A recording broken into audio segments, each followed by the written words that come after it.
Nature and characteristics of supervision. Supervision کی خصوصیات۔ Supervision کی ایک ٹائپ ہے انسپیکشن، اور انسپیکشن کا کیا مطلب ہوتا ہے؟ معائنہ کرنا۔ تو انسپیکشن کے اندر ایک سپروائزر ایک ٹیچر کا معائنہ کرتا ہے، اس کے کام کو چیک کرتا ہے کہ کیا وہ ٹیچر صحیح طریقے سے سر انجام دے رہا ہے۔ اگر وہ ٹیچر صحیح طریقے سے اس کام کو پرفارم نہیں کرتا تو اس ٹیچر کو ریپلیس کر دیا جاتا ہے۔ اسی لیے جو انسپیکشن ہے یہ ایک قسم کی فرسٹریشن ہمارے جو اسکول ہوتے ہیں ان کے اندر کریٹ کرتا ہے۔ ایک ٹیچر جو ہے اس کو ایک ذہنی مریض بھی بنا سکتا ہے۔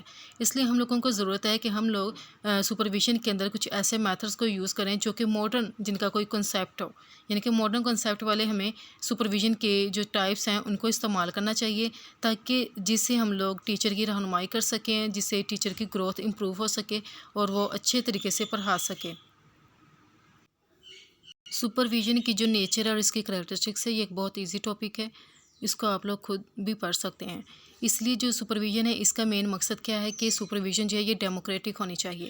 یہاں پر جو ہے ایک سپروائزر کو صرف اپنی ہی مرضی مسلط نہیں کرنی چاہیے، بلکہ اس کو چاہیے کہ وہ اس ٹیچر کے ساتھ مل کر کام کرے، تاکہ اس ٹیچر کی جو گروتھ ہے، اس کا جو لرننگ پروسیس ہے، ٹیچنگ پروسیس ہے، وہ بہتر ہو سکے۔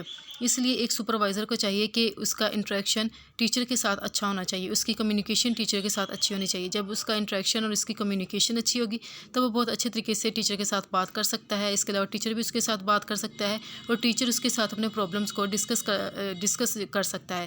اسی لیے جو سپرویژن ہے یہ کریٹیو ہونی چاہیے، کیونکہ ٹیچر جو ہے ٹیچنگ یعنی کہ یہ ایک آرٹ ہے اور سپرویژن جو ہے یہ ایک کریٹیو ورک ہے۔ اس لیے سپرویژن کا مطلب کیا ہے؟ یعنی کہ نگرانی، یعنی کہ اس نگران کو چاہیے کہ اس ٹیچر کے اندر چھپے ہوئے جو ٹیلنٹ ہے اس کو تلاش کرے، اور پھر یہ کہ اس کو باہر لے کر آئے اور مزید اس کو انکرج کرے، اس کی تعریف کرے، تاکہ ٹیچر مزید بہتر ہو سکے۔ سپرویژن کی ایک کریکٹرسٹکس اور ہے کہ سپرویژن سائنٹیفک ہونی چاہیے۔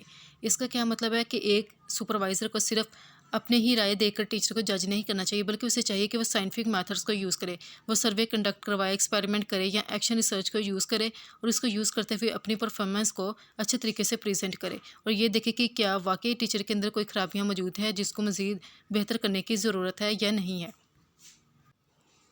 اس کے علاوہ ایک سپروائزر کو چاہیے کہ وہ یہ دیکھے کہ ٹیچر کس طریقہ کار سے بچوں کو پڑھا رہا ہے۔ اگر وہ اس کا طریقہ کار اچھا نہیں ہے، یعنی کہ وہ انیفیکٹو ہے، تو سپروائزر کو چاہیے کہ ٹیچر کو کہے کہ آپ اس طریقہ کار سے نہ پڑھاؤ، بلکہ سپروائزر کو ٹیچر کو کچھ اچھے طریقے بتانے چاہیے، تاکہ ٹیچر ان طریقہ کار کے اوپر عمل کرتے ہوئے بچوں کو پڑھائے۔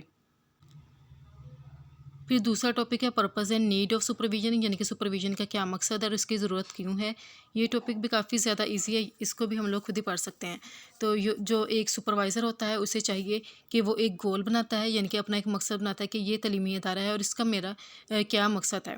اس لیے اس ٹیچر کو چاہیے کہ نہ صرف اس کا گول بنائے، بلکہ اس ٹیچر کے ساتھ بھی اچھے طریقے سے بات کرے، تاکہ ٹیچر اپنے جو ٹیچنگ میتھڈ ہے اس کو اچھے سے یعنی کہ امپروو کر سکے۔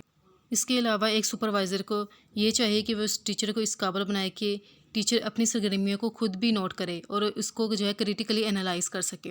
اس کے علاوہ سپروائزر کو چاہیے کہ اسکول کے اندر جتنے بھی ٹیچرز ہوتے ہیں ان سب کے درمیان ایک یونٹی کریٹ کرے، تاکہ وہ سبھی لوگ مل کر کام کر سکیں اور جو ایک گول بنایا ہے اس کو اچیو کر سکیں۔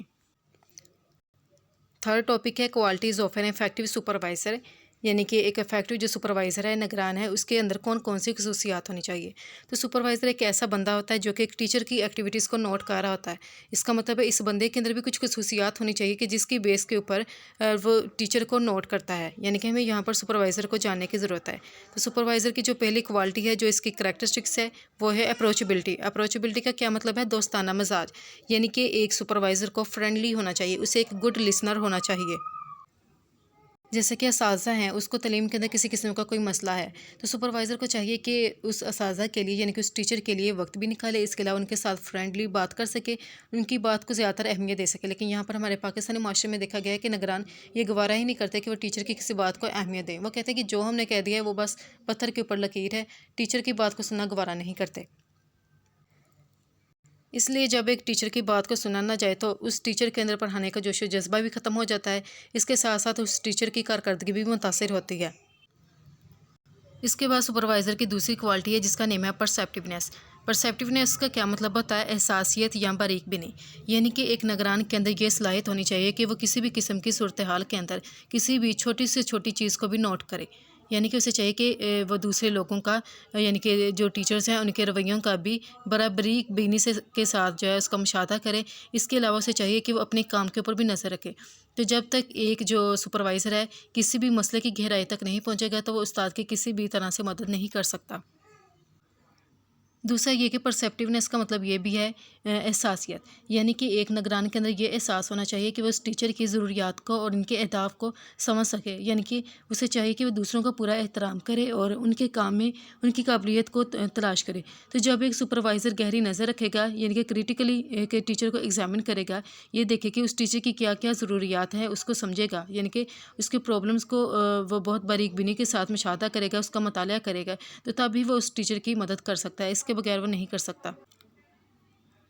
اس کے بعد تھرڈ کوالٹی ہے ایسپریشن اینڈ فیتھ۔ اس کا کیا مطلب ہے؟ تمنا اور یقین کامل، یعنی کہ ایک سپروائزر جو ہے اسے اپنی دیکھنی چاہیے کہ اس کی کون کون سی خواہشات ہے، اس کے علاوہ اس کے اندر بھروسہ ہونا چاہیے۔ جب اس کے اندر تمنا اور بھروسہ نام کی چیز ہوگی تو تبھی وہ دوسرے ٹیچرز کو متاثر کر سکتا ہے اور ہر قسم کے حالات سے وہ نمٹ سکتا ہے۔ لیکن ہمارے یہاں پر یہ دیکھا گیا کہ جو نگران ہیں وہ صدیوں سے پرانے طریقہ کار کے اوپر عمل کرتے آ رہے ہیں، اور جو ماڈرن کنسیپٹ ہے سپرویژن کا اس کو اپنانے کا ان کے اندر حوصلہ یا جوش و جذبہ ہی نہیں ہے، یعنی کہ ان کی جو موٹیویشن ہے وہی بہت زیادہ ماند پڑ چکی ہے۔ اس کے علاوہ اکثر یہ بھی دیکھا گیا ہے کہ ہمارے معاشرے کے اندر جو سپروائزر ہیں ان کی جو کوالیفیکیشن ہے وہ ٹیچر سے بھی کم ہوتی ہے، تو اس سے ان کے اندر احساس کمتری پیدا ہوتی ہے۔ تو جب وہ احساس کمتری کا شکار ہوتے ہیں تو اپنے فرائض کو صحیح طریقے سے سر انجام نہیں دے سکتے۔ تو جب وہ اپنے فرائض کو صحیح طریقے سے سر انجام نہیں دیں گے تو سپرویژن کے جتنے بھی مقاصد ہوتے ہیں، جو اس کے پرپز ہوتے ہیں، یہ اس کو حاصل نہیں کر سکتے۔ اس لیے ایک سپروائزر کو خود کے اوپر بھروسہ رکھنے کی ضرورت ہے۔ سپروائزر کی جو چوتھی خوبی ہے وہ ہے انٹیلیجنٹ اینڈ انسائٹ۔ اس کا کیا مطلب ہے کہ ایک سپروائزر کو ذہین ہونا چاہیے، اسے صاحب بصیرت ہونا چاہیے، یعنی کہ اگر کسی بھی قسم کا کوئی مسئلہ اس اسکول کے اندر آ جاتا ہے تو اس سپروائزر کو چاہیے کہ اپنے حاضر دماغی یعنی کہ اپنے دماغ کو استعمال کرے اور اپنی بصیرت کو استعمال کرتے ہوئے اس مسئلے کا حل تلاش کرے۔ جو ففتھ کوالٹی ہے وہ ہے سوسائٹل کریکٹرسٹکس۔ سوسائٹل کریکٹرسٹکس کا کیا مطلب ہے؟ معاشرتی خصوصیات، یعنی کہ ایک سپروائزر کے اندر معاشرتی خصوصیات ہونی چاہیے۔ اگر ایک سپروائزر سخت ہوگا تو وہ کبھی بھی ٹیچر سے اپنے گول کو جو ہے مکمل نہیں کروا سکتا، یعنی کہ اپنے گول کو وہ اچیو نہیں کر سکتا ہے۔ تو اگر ایک سپروائزر خوش اخلاق ہوگا، ہنس مکھ ہوگا، اس کا جو رویہ ہے وہ دوسرے ٹیچرز کے ساتھ یعنی کہ اپنے پورے عملے کے ساتھ اگر دوستانہ تعلقات ہوں گے، اس کا بیہیویئر اچھا ہوگا، اس کا گفتگو کرنے کا انداز ہوگا، دوسرا یہ کہ وہ دوسروں کی حوصلہ افزائی بھی کرتا ہو، اس کے اندر اعتماد پیدا کرنے کی صلاحیت ہو، تو پھر ہی وہ سپروائزر اپنے مقاصد کو حاصل کر سکتا ہے۔ اس لیے ایک سپروائزر کو خوش اخلاق ہونا چاہیے، اس کو ہنس مکھ ہونا چاہیے، اس کے دوسروں کے ساتھ تعلقات اچھے ہونے چاہیے، یعنی کہ دوستانہ تعلقات ہونے چاہیے۔